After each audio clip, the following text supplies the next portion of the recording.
মায়েদের হেলথ তো ভীষণ ইম্পর্টেন্ট। একটা বাড়ির পরিবেশকে ধরে রাখতে গেলে, হ্যাপিনেসকে ধরে রাখতে গেলে মেয়েদের হেলথ ভীষণ ভীষণ ভীষণ ইম্পর্টেন্ট। সেই কারণে কিন্তু এখন সবাই মেয়েদের ওমেন হেলথের ওপরে ভীষণ ভীষণ জোর দিচ্ছে।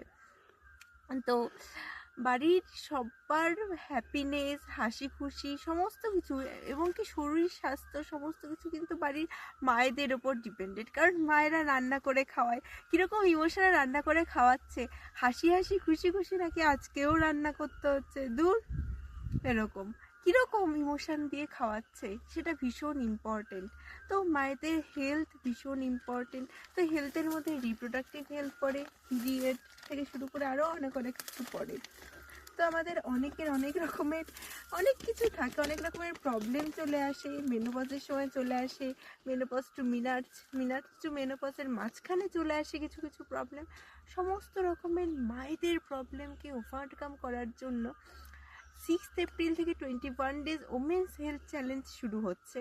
তো 6টা থেকে 7টা সকালবেলা, সবার যেতে সুবিধা হয় সেই কারণে 6টা থেকে 7টা সকালবেলা। তো আমরা সবাই জয়েন করি এবং নিজেদের হেলথকে ট্রান্সফর্ম করি, ওমেন হেলথকে একটা বিউটিফুল হ্যাপি রিলেশন তৈরি করি বাড়ির প্রত্যেকের সাথে মায়েদের মধ্য দিয়ে। তো সবার সাথে দেখা হচ্ছে 21 ডেজের চ্যালেঞ্জে 6 এপ্রিল।